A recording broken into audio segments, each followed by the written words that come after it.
Morbid Fortress is a horror-themed solo crafting and defense game where you flex your necromantic might to build the most gnarliest stronghold of pure unholiness while keeping waves of pesky, marauding crusaders at bay. The goal is to gather and craft macabre resources, build grim structures, and defend your unholy fortress from crusader onslaughts. To win, you must build and maintain a strong enough fortress to withstand the final assault. Here's a quick look at how to play. For setup, place the Crusader Tracker, Round Tracker, Resource Tracker, and Crafting Guide cards in front of you. Then, shuffle the 14 construction cards with their unbuilt side face up and place them in a single stack 2 card heights above the Round Tracker to form the construction deck. Now draw the top 3 cards from the construction deck and place each of them in empty slots to the right of the deck. These cards, along with the top card of the deck, form the shop row. And next, you're going to roll 1 dice to determine the Crusader attack roll value for the game, and then trace the outline of that corresponding dice on the Crusader card. Then roll a second dice to determine the Crusader holy roll value for the game. Darken and mark the dots on the corresponding die on the card. This roll value must be a different value from the Crusader attack roll. If you roll the same value initially, just re-roll it until you get 2 different values.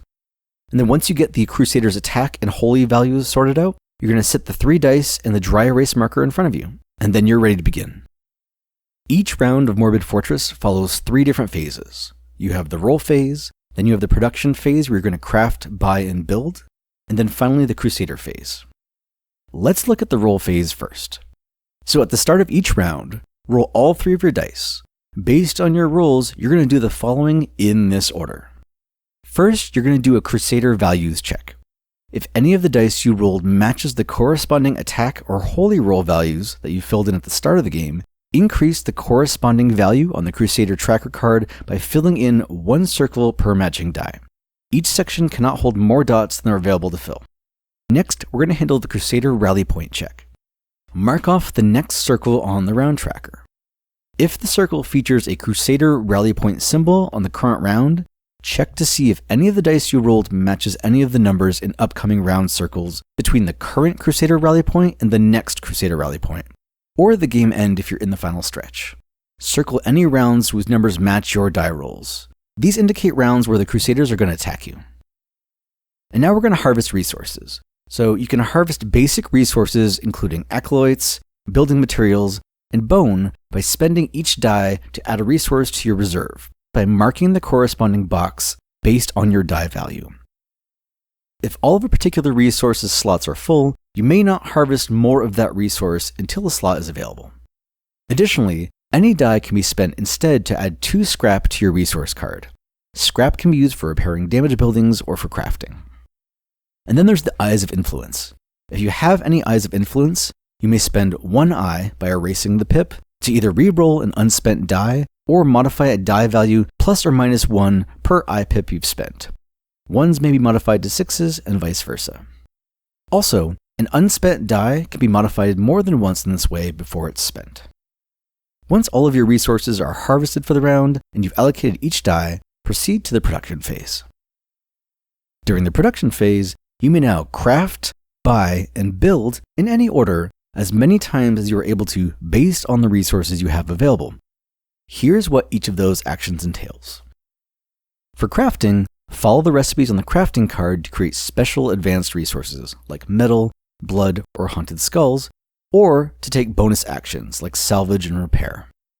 To craft, spend the required resources for each type of crafting action by erasing them from your resource storage card.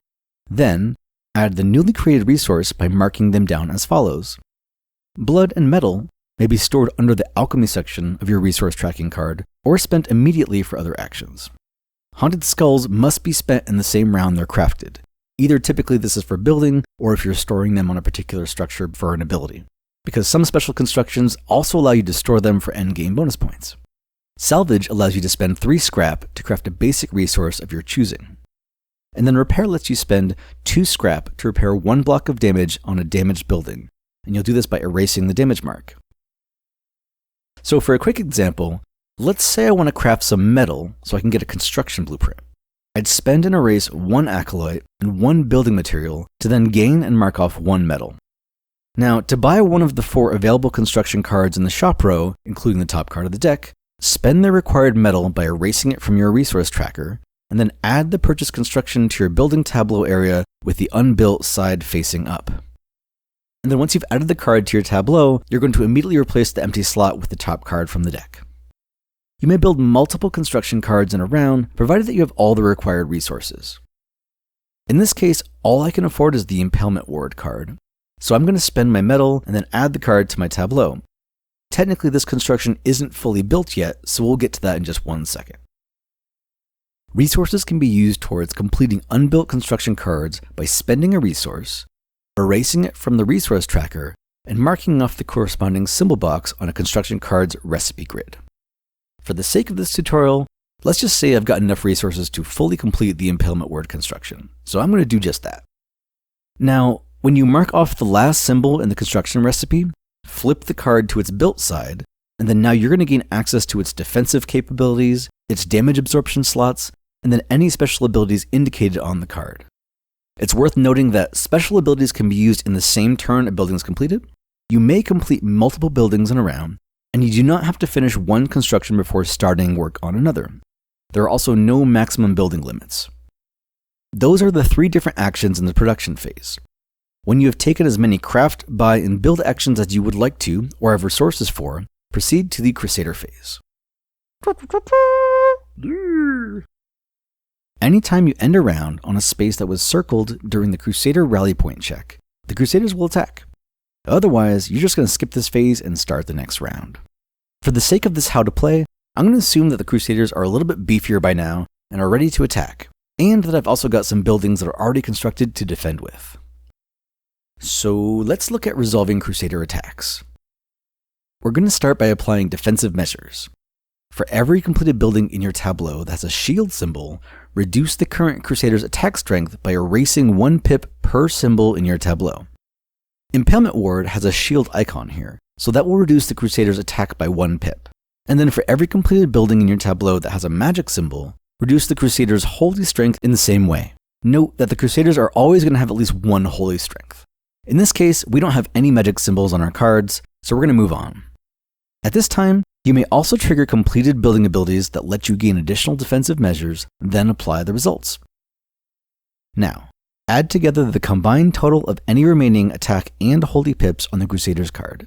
This is how much damage they will deal to your stronghold this round. But the good news is, we can block some of that. So we're going to move on to absorbing the damage. You may choose to absorb incoming damage by allocating it to the undamaged squares across any completed buildings in your tableau. For every point of damage you choose to absorb, mark off an undamaged square on one of your buildings, indicating that it has been damaged. And then you're going to do this from left to right. So when the last space with an X on it is marked off, your building has no more capacity for absorbing more damage right now. And then it basically can't absorb more damage until you repair it in a future round. However, a building does not have to be fully repaired before it can absorb damage again. So in this case, I've got 6 incoming damage, and I've got 3 spaces to absorb damage across my completed constructions. That's not great, but we'll work with it. I could let it all pass through, but I'm definitely going to defend because it adds up pretty quickly when you don't. I'm going to mark those slots now, but we're not done yet. There's still 3 damage I couldn't block.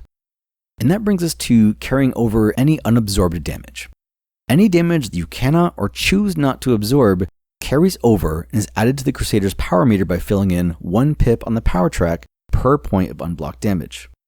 Here's where I'm going to put the 3 unabsorbed damage that I couldn't block.